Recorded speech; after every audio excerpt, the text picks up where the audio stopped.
Hello, everybody. The podcast is live, but as you can see, Matt's not here.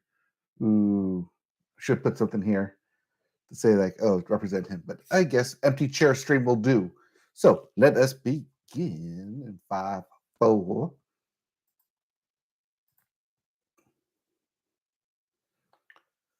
Hello, everybody, and welcome to another episode of the Media Boat Podcast, your weekly episodes for news on movies, TV, music, and video games. Not necessarily in that order. My name is Mike. His name is Matt. Is what I would say if he was here. A solo show today, which means it's either going to be really fast or really nonsensical, and I'm counting on both of them. So let's dive right in, and we start with the music section. We start the music section with the billboards, and we always start the billboard with the Hot 100. And at number 1, Last Night by Morgan Wallen. At number 2, Kill Bill by SZA. Coming in at 3, Flowers by Miley Cyrus. At 4, Creepin' by Metro Boomin and The Weeknd and 21 Savage. And rounding out your top 5, Die For You by The Weeknd and Ariana Grande. Hey, The Weeknd, 2 in the top 5, plus he showed up at Coachella last night. Yeah, that was last night he was at Coachella. But we're not going to get here to talk about Coachella just yet. We'll save most of that for next week once the weekend wraps up. So, in the meantime, let's continue with the Billboard 200, your albums chart. And at number 1, One Thing at a Time by Morgan Wallen. Coming in at 2, Portals by Melanie Martinez. At 3, Call Me If You Get Lost by Tyler, the Creator. Yes, that Tyler, the Creator. At 4, The Record by Boy Genius. And rounding out your top 5, SOS by SZA. If you want to hear Matt's thoughts on The Record by Boy Genius, check out our episode last week or 2 weeks ago. Might be 2 weeks ago when he talked about The Record. If you didn't like any of those albums, we have new releases, starting with Safe to Run by Esther Rose, Fuse by Everything But the Girl, Que Dios te maldiga de mi corazón by the Mars Volta, and lastly, Autumn by the Smashing Pumpkins. Yes, those Smashing Pumpkins. All right, let's get into the news. And while Coachella is going on right now, there's other news happening outside, including the National Recording Registry, where the Library of Congress has issued its annual list of 25 recordings that will be added to the esteemed list.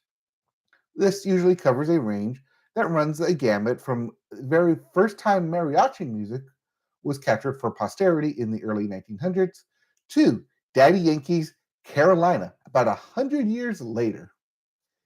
In between are some curiosities and monster hits that the library deems worthy of preservation for all time.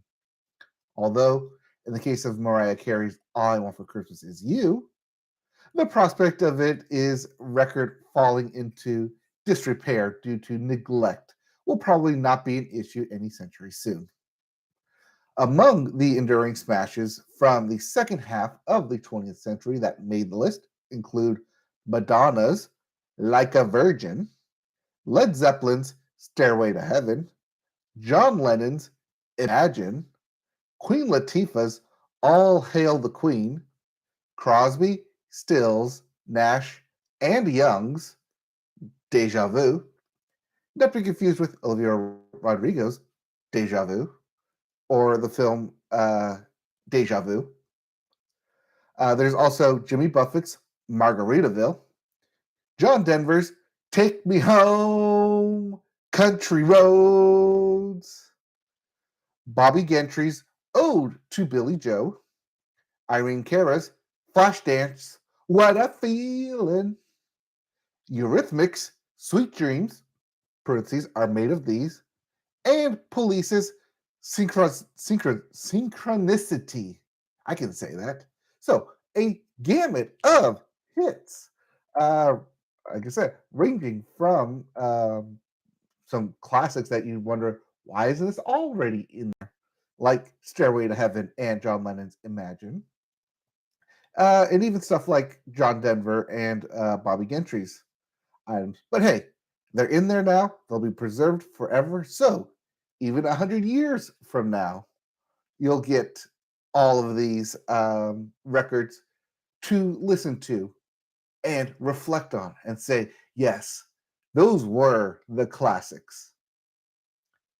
Let's move on to our second story.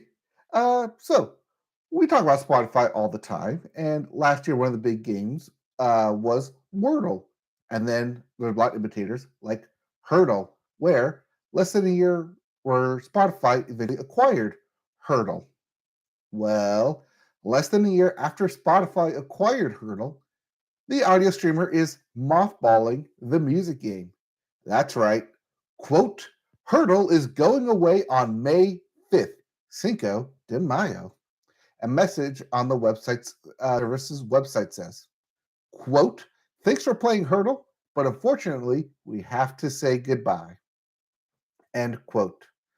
In the note to Hurdle users, Spotify said that if they have statistics they would like to save, make sure you go to your stats and take a screenshot by May 4th.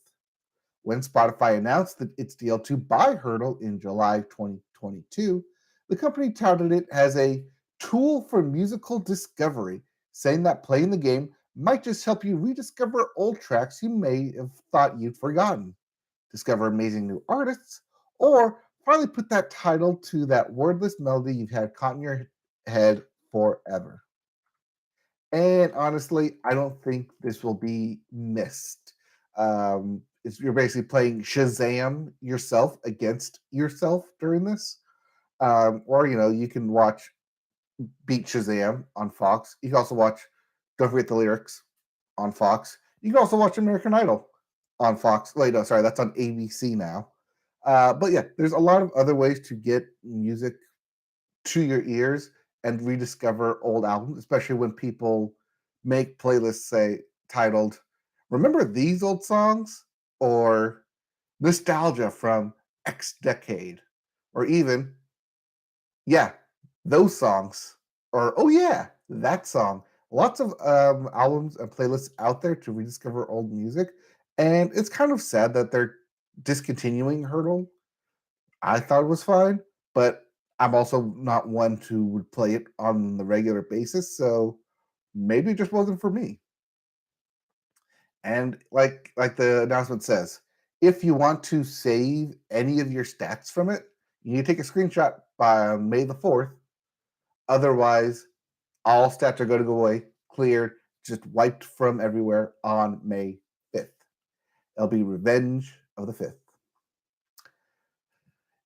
Typically, this is where Matt would introduce his music that he listened to the week, but he's not here. And the only music I listened to was continuing that Luke Combs record because he'll be at Stagecoach and I'll be at Stagecoach and I'd like to know the music. But then again, do I really care? It's kind of like forcing myself to do it at this point.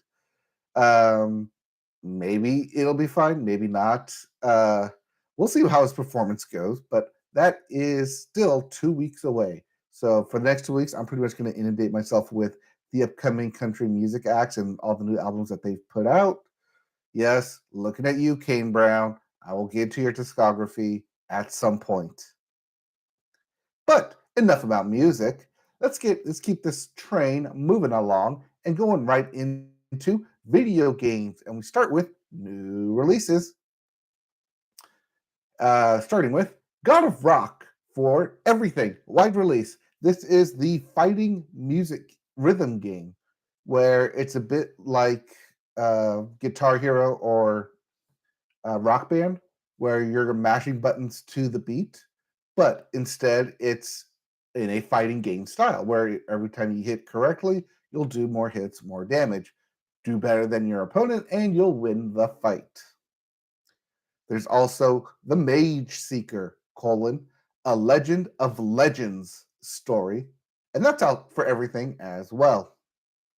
There's also Minecraft Legends, out for everything, wide release, as well as Coffee Talk, Episode 2, Hibiscus and Butterfly, out for everything, and Dead Island 2, out for everything but the Switch.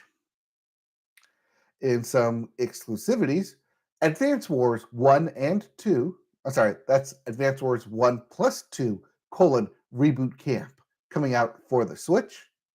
And lastly, Horizon Forbidden West, Burning Shores, the DLC comes out for the PS5.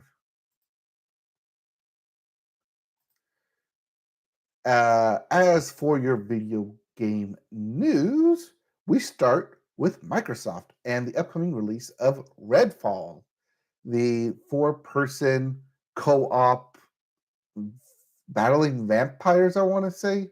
Not zombies, but vampires in Salem, Massachusetts.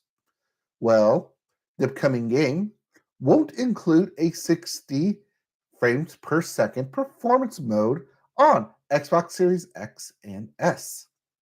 When the game is released next month, instead of it being at 60 FPS, it will be added via a game update at a later date, said the game's official Twitter account on Wednesday. At launch, the Xbox versions of the game will include a quality mode only, with Xbox Series X supporting 4K 30 frames per second and the Xbox Series S offering 1440p 30 frames per second. Nothing to say about what the PC version may or may not entail, but the 60 frames per second will be added later. This shouldn't totally affect your gameplay, but for people who do like to run on performance mode with their fancy TVs that do 60 FPS, and in general, that's where consoles are going as a standard, that it should be 60 FPS.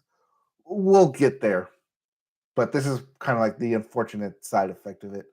It will be updated in a later date. No timetable on when that will happen, but if you beat it on 30 FPS, it may be a good reason to go back and beat it at 60 FPS. And it is fun to go back and play old games. Unlike what Media Molecule is doing, just like Spotify did with Hurdle, is ending support for games. So, Molecule, that is a mouthful. Mouthful. Media Molecule, the developers behind Sackboy's Adventure and Sackboy in general, have announced that it will be ending support for Dreams on September 1st. In an article posted on the game's official website, the studio has explained that it's, quote, made the difficult decision to discontinue live support for Dreams after September 1st, 2023, to shift our focus to an exciting new project, end quote. Players will still be able to play, create, and share content on the game after September 1st, but it will be receiving no further updates after this date.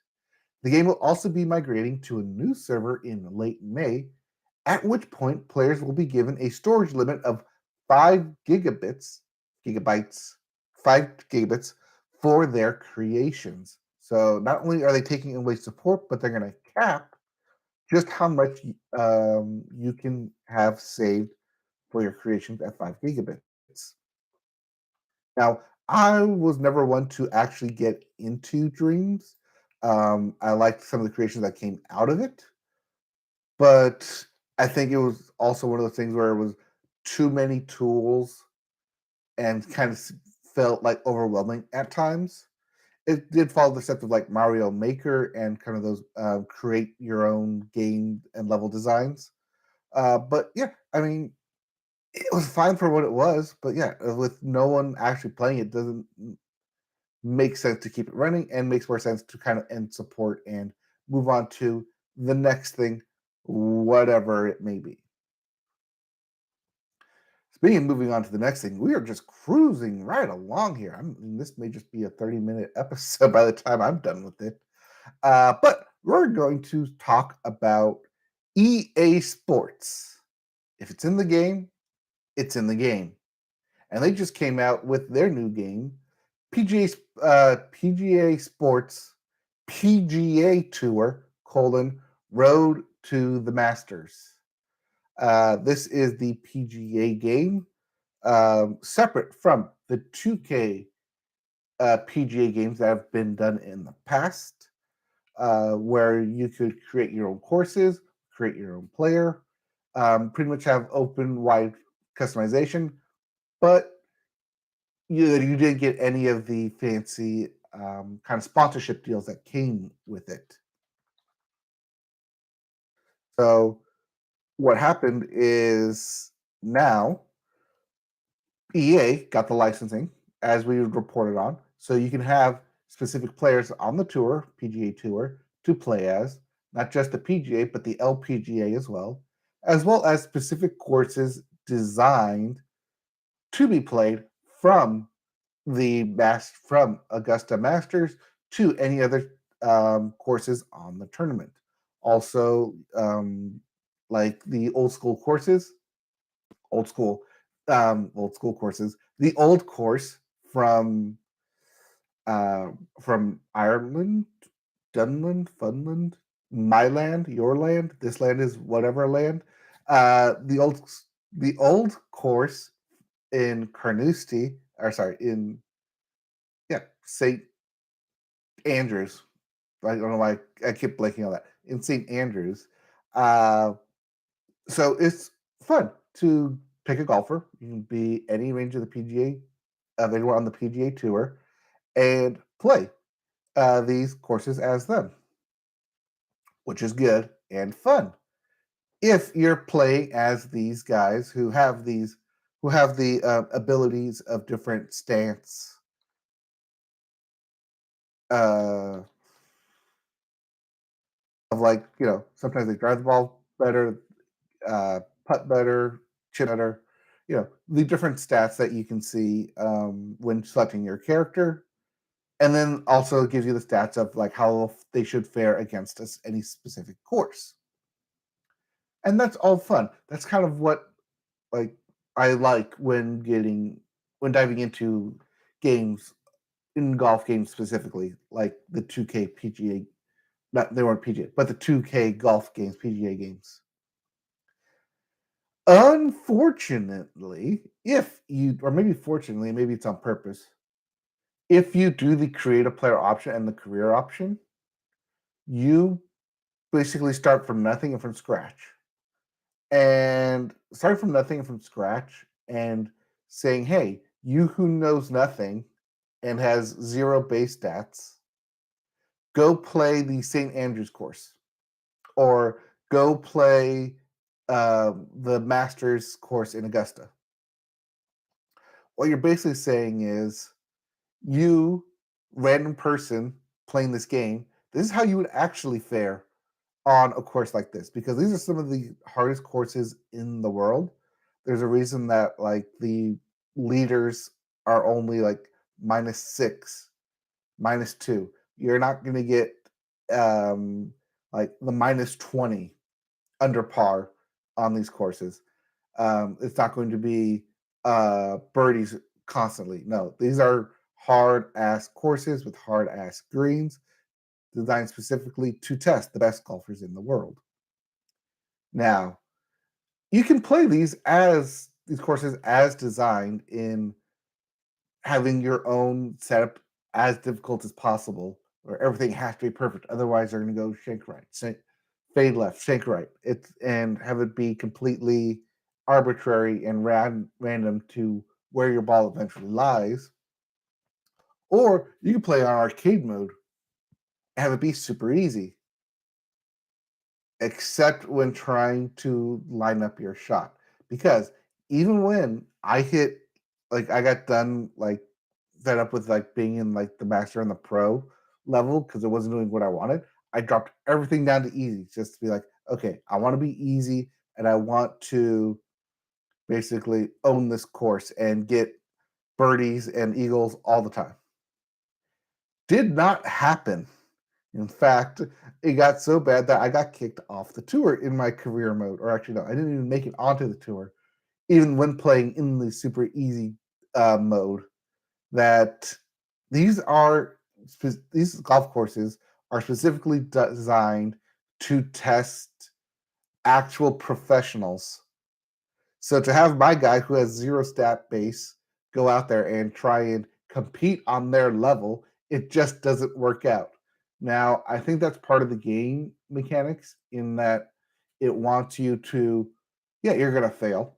It wants you to, yeah, you're not going to hit par all the time, but you'll get EXP. So you can put those points into your stats.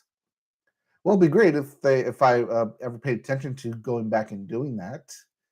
And even then, these stats themselves are very wishy-washy on what exactly will help you perform.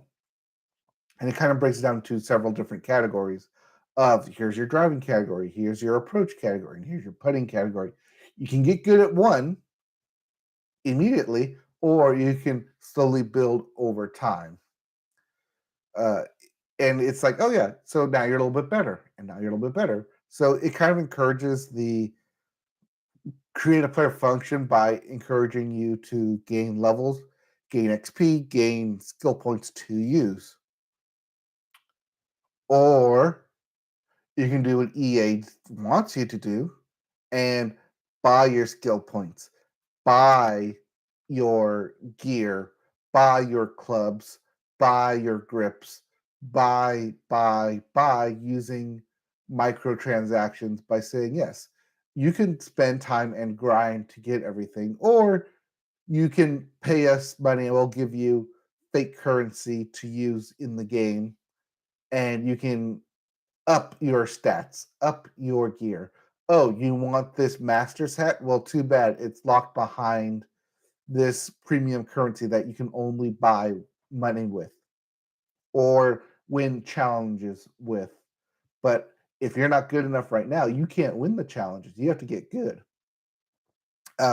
Not just with your player, but with all the players, because there's certain times, certain challenges where you'll be a specific player who has to complete certain challenges.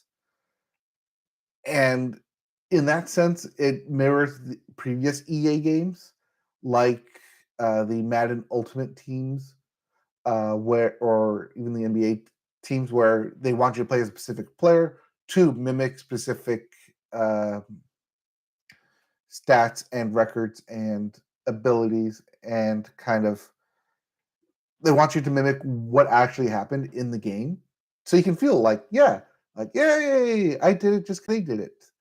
But at the same time, it's also shows you just how freaking difficult and hard golf actually is.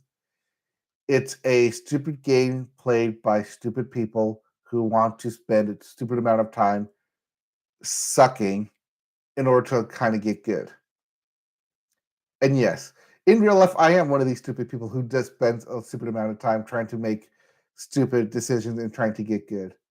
But at least I'm doing it with my friends. At least I'm out there, like on the course, like actually walking, chatting, getting some like life stories out of it. Not here though, not in PGA Road to the Masters, because it's a single player game. So I'm solely focused on being a single player in this. And there is, while there is online competition and there can be local play competition, most of the time I'm just playing here by myself. And it's not a fun game to play solo.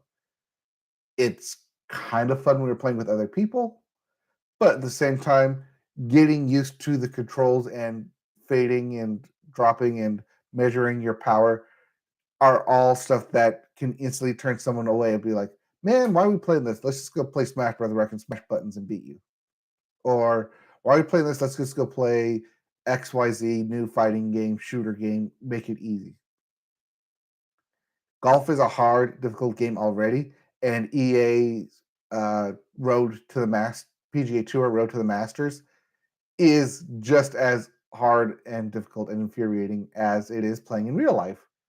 And I don't know if that's actually a good or bad thing, because it's yes, it's giving you, like they say, if it's in the game, it's in the game, and it's giving you exactly what you want of a real life kind of simulation. But if you're looking to kind of like dominate courses and just have fun, you're better off looking into other games, other kind of golf based games. Not that it's a bad game, just that it's a very difficult game for a very specific type of people. And unless you're willing to put in the work to get good at the 30 courses that they provide, then you might be better off renting this game or like spending a weekend with it and then giving it back or just borrowing a copy. Um, Not so much more I can say, except that I do wish there was a course creator. I know why there's not a course creator because EA spent money for the license, so they're going to use specifically these 30 courses from actual PGA tours. But there's one thing that I do miss that you can't just create your own course and copy like hundreds of thousands of courses all across the globe. No, no, just their specific courses. And when you limit it to 30, eventually you kind of do run out of stuff to play, run out of places to play the ball, to drive. Um, and overall, yeah, when the courses are hard to begin with, they don't make you want to go back and play the games again. So that was my long-winded response for EA Sports PGA Tour Road to the Masters. And hey, that brings us right into television. And we start television with the Sports Corner because the Masters were on the previous weekend, Easter weekend, and it was John Rahm who won the Masters with minus 12 strokes over Brooks Kepka, who had minus 8. But he was actually leading going in. And Brooks Koepka ended the final round with +3. Utter collapse while John Rahm had -3 on the day, on the final round, and secured his victory. Congratulations to John Rahm on your win. Because this was an interesting time of where both the PGA and the Live Golf Tours were competing against each other. Two Only two Live Golf members made it into the top five. Brooks Koepka and Phil Mickelson both ended the weekend with -8. But ultimately, it was the PGA man himself, John Rahm, to win the Masters. There's some scuttlebutt and discourse going on about why this could be. And everyone seems to be agreeing that it's because on the PGA Tour, they play 4 rounds at per weekend on full golf courses, whereas the Live Golf Tours plays 3 rounds, and so it's an additional 18 holes that they had to play for the Masters, and that it may have worn out both Brooks and Phil by the end. There was also a bunch of rain delays that could have played into it, but we're not here to blame the weather on your golf shots. Instead, we're going to celebrate John Rahm on being the top. In other sports news, the Tampa Bay Rays in baseball have had the best start in some 40 some odd years at 13 consecutive wins. Unfortunately, they did lose last night. Yeah, I was gonna say last weekend. They did lose last night, so the record does stand at 13-1, but does stand at one of the best starting records in the modern era. In basketball news, the Mavericks were fined $750,000 for resting players in order to improve draft positions. While there is no actual physical evidence of it, um, the league pointed to a lot of the press conferences made, a lot of quotes said after and before, um, and kind of said that yes, we determined that you did rest players in order to gain draft position, so we will fine you $750,000. Also in the NBA, the playoffs have started. Well, not really the playoffs, more it's the play-in tournament. So the seating has been set.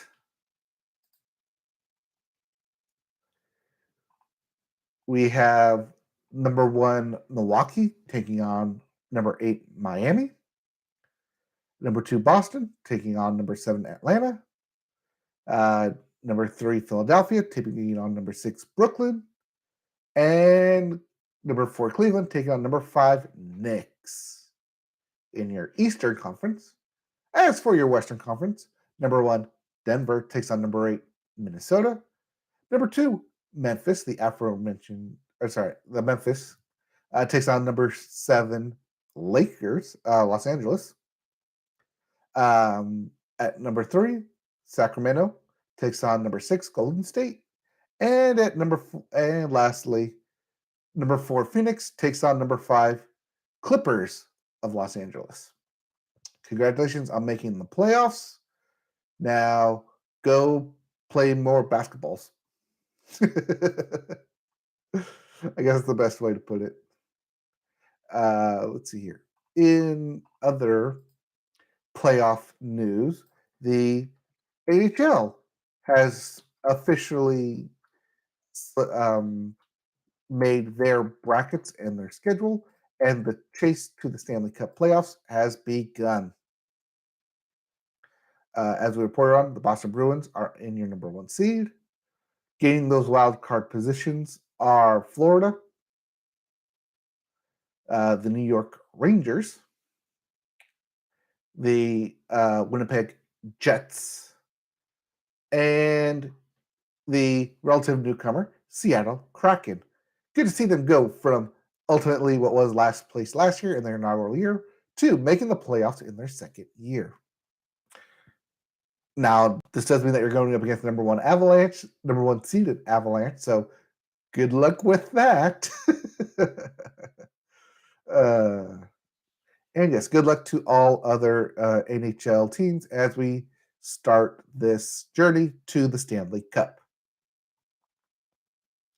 And lastly, in sports news, we're going to go over to football where Dan Snyder of the Washington Commanders has reached an agreement to sell the team for $6 billion to a group led by 76ers co-owner Josh Harris and Dodgers co-owner Magic Johnson.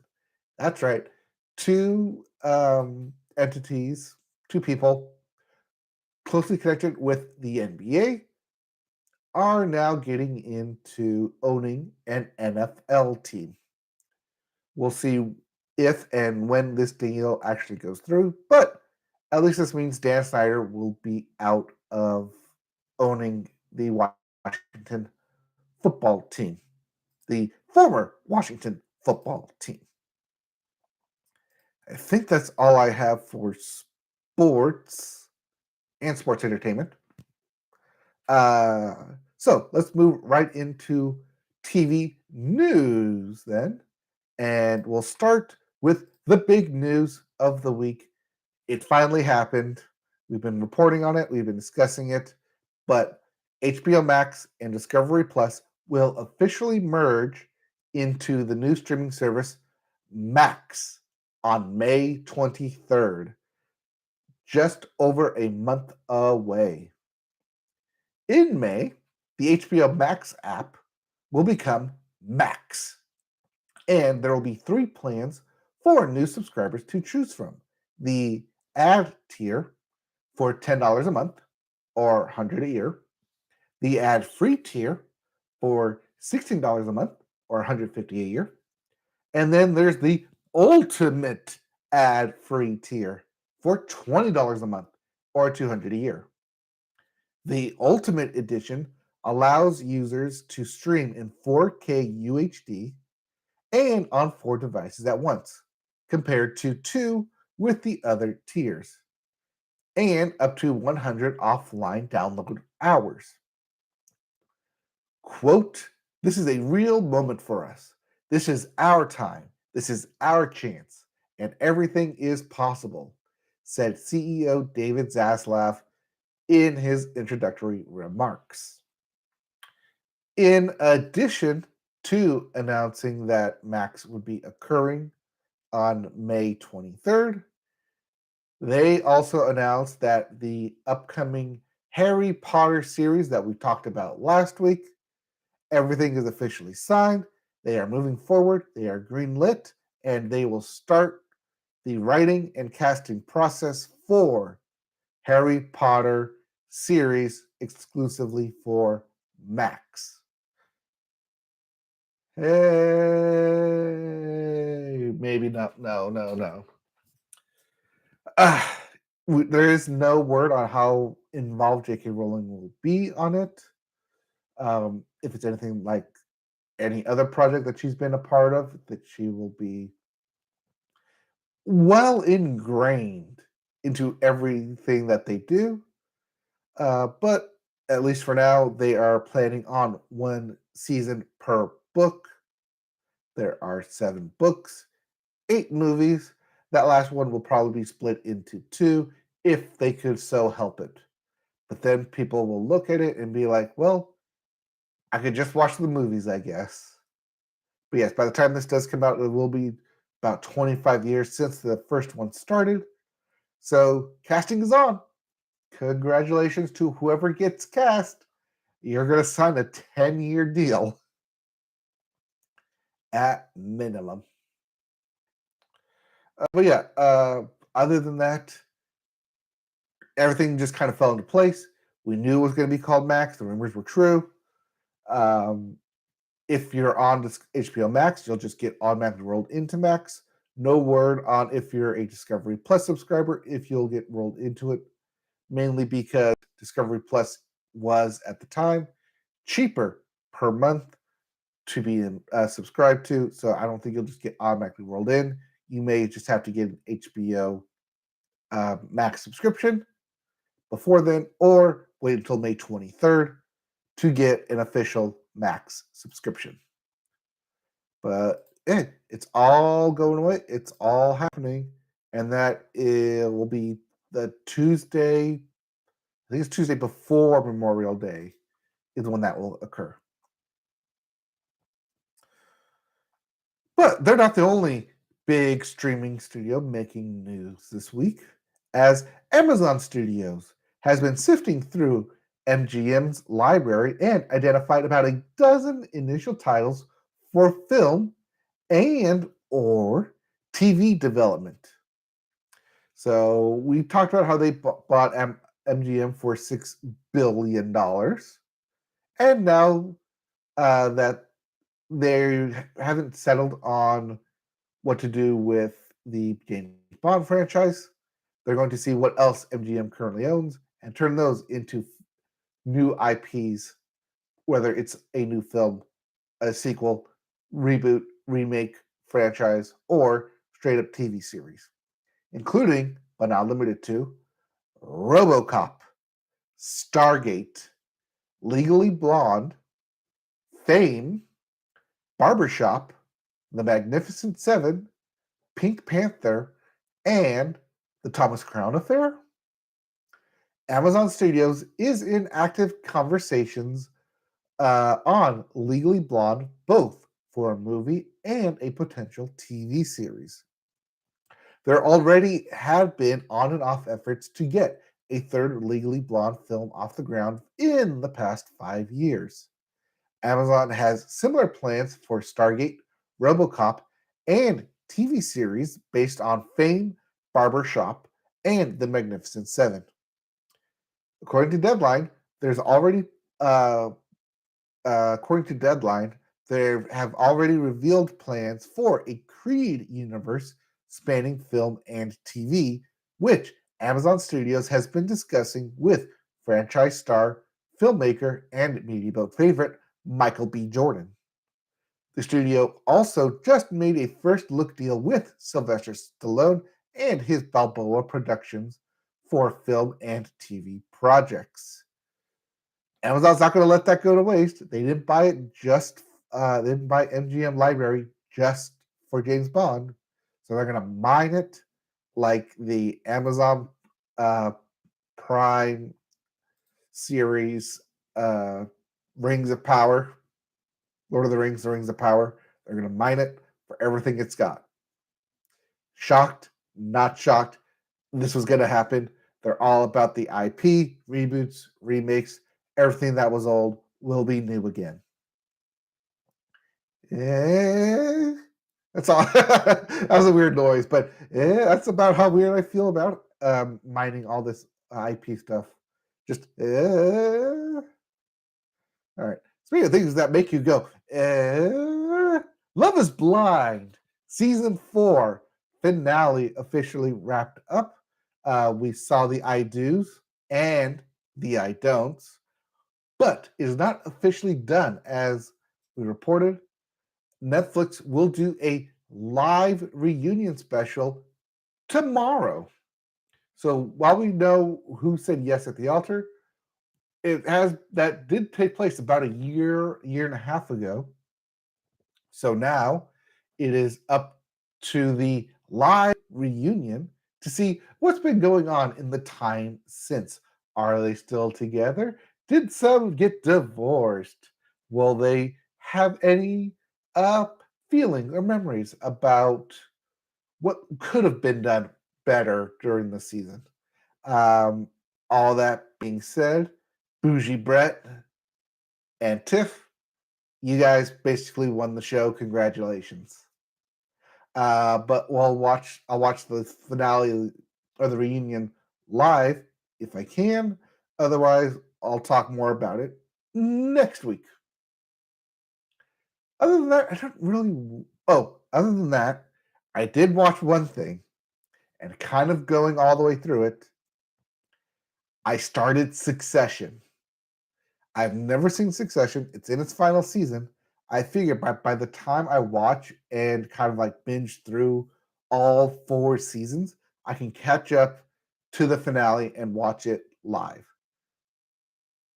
Uh, so far, my initial thoughts are it's very corporate y, high level Game of Thrones style backstabbing and kind of like taking over company takeover. I don't know how they could keep this up for 3 seasons, especially since they tried one and it failed. I mean, I guess it has to succeed at some point, but I'm still in the first season. I've got only a couple episodes left, and then going straight into the second, and then straight into the third, and hopefully by the end, I'll catch up. But I'll have my complete thoughts on the series of Succession by the time it wraps up properly in a couple weeks here, I want to say. I think they're on episode 4 of 6 or 4 out of 10. So it's coming. The finale's coming. So I have some time to catch up. And I'm hoping to do that. It's quite a daunting task because each episode is an hour. And I think it might be a bit too long, but we'll see. Good thing I can just binge all the way through. Speaking of stuff to binge, it's time for cancellations and renewals. What am I no longer watching? Oh, I'm glad you asked. I don't know what you're watching, but here's what's been canceled. We have Star Wars, Tales of the Jedi, renewed for a second season. Star Wars, The Bad Batch, will get a third season, but it will be its last. Those are both on Disney+. Free Ridge has been canceled after 1 season on Netflix. The Ark is getting a second season on Sci-Fi, and Die Hard, starring Kevin Hart, will get a third season on the Roku channel. And then NBC decided to renew all its standing series of Chicago Fire Chicago Med, Chicago PD, Chicago Wednesdays Are Back, as well as Law and Order Thursdays as Law and Order Organized Crime, and Law and Order SVU have all been renewed for another season. So NBC Wednesdays and Thursdays going nowhere. I don't have any deaths written down. If there are deaths and you want us to cover them, please email them, anything that I missed, to mediaboatpodcast@gmail.com.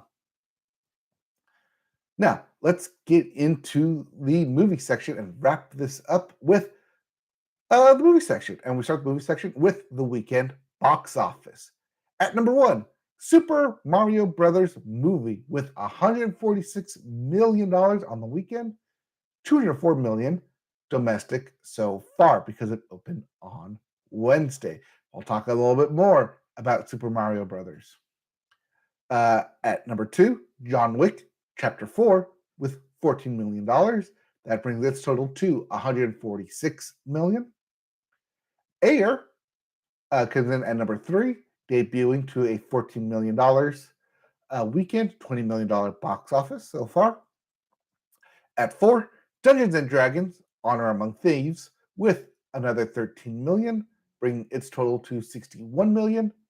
And rounding out your top five, Scream 6 with another $3.4 million. And yes, that did cross the $100 million mark to $103 million so far. As for your other new release, Paint opened to an abysmal $570,000. That was not very good for being a wide release. Sorry, Owen Wilson. As for your new releases, upcoming releases, we have Renfield and Pope's Exorcist currently in theaters. With next week, we have Beau is Afraid, Evil Dead Rise, and Guy Ritchie's The Covenant. Oh, and speaking of Guy Ritchie, we'll get right into that story because he is in the news because of The Covenant. But because he has a new movie coming out, someone took the time to look into his old movies, mainly one of his old writing partners. So, Guy Ritchie is being sued over his film, The Gentleman, which starred Matthew McConaughey in the lead role as Mickey. So, the lawsuit, which was filed in London High Court last month by actor and writer Miki Dahara, claims that Ritchie commissioned Dahara to write a sequel to the 2008 gangster movie Rock'n'Rolla, based on Dahara's personal life experiences. But in 2018, after Dahara delivered the screenplay about a protagonist who runs a marijuana business, Ritchie told him, quote, "The time of the gangster movie was over," intimating that the project was no longer in development. Well, that's what Guy Ritchie told Dahara. But 2 years later, Guy Ritchie releases The Gentleman, in which McConaughey plays a gangster called Mickey, who is trying to sell off his marijuana empire. Dahara claims the film is a, quote, substantial reproduction of his screenplay. Now, according to British newspaper reports, Dahara was once convicted of possessing cocaine and cannabis with an intent to supply, for which he did face jail time. Dahara says after the film was released in January of 2020, he texted Ritchie to point out the similarities between the two projects, to which Ritchie replied, quote, "Mickey, I and my people have tried to contact you for some years now. There was no response. I am happy for us to sit down and have a chat." Now, it is worth noting that while Miki Dahara did not get a writing credit for Rock'n'Rolla, he wasn't a producer on the film. Guy Ritchie got the sole writing credit for Rock and Rolla. He also got the sole writing credit for the Gentleman, but Mickey DeHara was not given any type of credit in the film, even if it may or may not be based on his previous screenplay. What is interesting is that in the following text between Guy Ritchie and Mickey DeHara, Guy Ritchie tries to make it all good by saying that they would give him credit on an upcoming film, almost as if and like knowing that yes, I used this, but we can't go back and give you profits on this. We'll just give you profits on the next one, whatever it may be. Not necessarily saying that the upcoming The Covenant is what that film is going to was meant to be, just an upcoming film. So, based on the information provided, Guy Ritchie's not looking too good right now, especially in the court of public opinion. Uh, whether or not the gentleman made money is irrelevant in this case because it's about using a script that someone else wrote and then taking it and telling them, I'm not going to use it, or we're going to shelve it for now, but in reality, put it into production and into film. So, Guy Ritchie may be doing some shady things right now.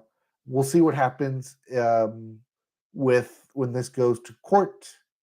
So when it goes to the London High Court and evidence is presented.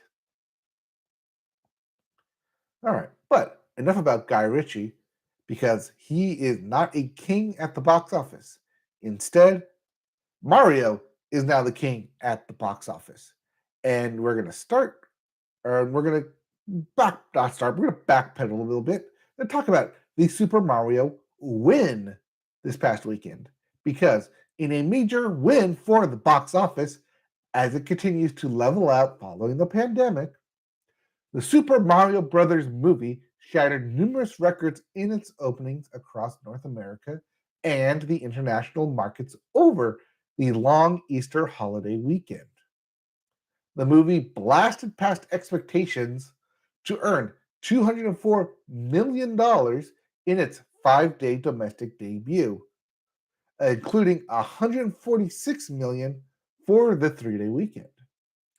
Overseas, it pulled in an additional $171 million for an astounding worldwide start of $375 million, making it the best showing of the year to date on all fronts. Super Mario passed up the global debut of Walt Disney Animation's Frozen 2, which itself skated to $358 million opening weekend in 2019. The Super Mario Bros. Film also became the top opening in Illumination's history by beating out Despicable Me's 2 global launch of $208 million and the Minions domestic opener of $115 million. To date, the film has earned $260 million domestically and $248 million internationally. That puts its worldwide haul at $508 million after 1 week. No surprising, it is now the highest grossing film of 2023 at both the global and domestic box office, surpassing Ant-Man and the Wasp: Quantumania. But more importantly, it makes the Super Mario Bros. Movie the biggest video game adaptation in history, topping the grosses of Warcraft and Pokemon Detective Pikachu. And it's not stopping because that was just in 1 weekend. This thing is a smash hit. Then again, with an IP like Mario, it was kind of expected to be a smash hit, but I don't think that anyone expected $500 million in 1 week. Talking $500 million for Mario animated film after a week. That is astounding. And I was fortunate enough to see the Super Mario Brothers movie. So here are my little thoughts on it. It runs pretty fast and it's actually pretty good. I think Nintendo had a lot to say in this movie on how things worked, but what gives it its charm is all of the animators who put a lot of love and affection to it by hiding the Easter eggs and kind of notes and nods and tip of the caps throughout the film, whether it's in the music score, the selection, rearranging stuff, background imaging, quotes, lines, uh, and just letting Jack Black run wild and free with his own piano melody of Bowser's love for Peach, which, for people who on the internet don't know, is canon and has always been canon. That is the purpose that Bowser intends to marry Peach and bring him uh, a mother to the Koopalings. It's funny. It's fast paced. There's enough in there for the kids who may not know a lot about deep Mario lore. There's enough in it for adults who grew up playing Mario in the 80s and 8-bit scenario or 16-bit scenario. There's lots of Easter eggs references in the background to N64 era with Donkey Kong, the difference of the Mario Kart races as well. Although I feel like that would have been a much bigger surprise if it wasn't already spoiled in the trailers. I think that would have been a great hit and a great reason for people to go see it. Like, oh my God, you wouldn't believe it, but they actually had this in there too. It's a great talking point of like, there's more in this film than what I expected going into the film. There's a lot of love in this film. There's a lot of painstaking details in it. And overall, it's fun for the family. The story itself isn't that deep. It's Bowser's coming, and we need the Donkey Kong army to help us. But then, even at the end, it's like, well, we didn't really need the army. We just needed Mario and Luigi. And they're kind of like have hero duty thrust upon them. And they're not really reluctant heroes as much. I mean, Luigi is, but that's kind of like his personality. He's scared, so he's a reluctant hero. But with Mario, he's more of a reluctant hero in that he continuously wants to prove everyone wrong. And that's a great lesson to be learning, especially from a Mario movie of, yeah, it's good to be proving everyone wrong. It's good to be in engaged in this world and being at times thrown everywhere. But I did appreciate that he didn't get it right after the first time. There are a lot of Mario deaths, as well as all the different power ups. The actual rules of the Mushroom Kingdom and where they are very flimsy at best, to say the least. But you're not meant to focus on kind of the rules of the world. You're supposed to be like, oh, I recognize this character. Yes, they're within their realms of like doing what they're supposed to do or how I see them doing.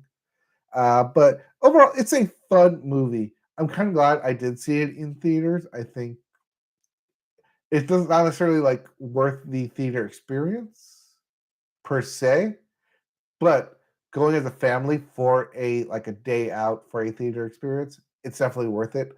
Lots of kids when I went to the theater, but also kids were laughing.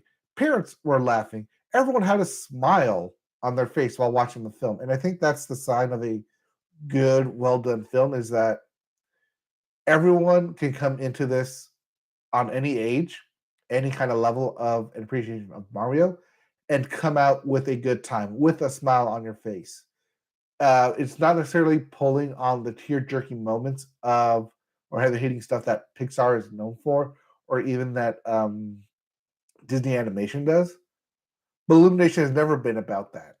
Illumination has always been about we're going to put in the celebrity voices and we're going to make you have a good enough time to where you're not going to be wondering when does it end. It's a fine film. I wouldn't mind watching it a second time, but I think ultimately that's about where I would end my time with it is after that second viewing though.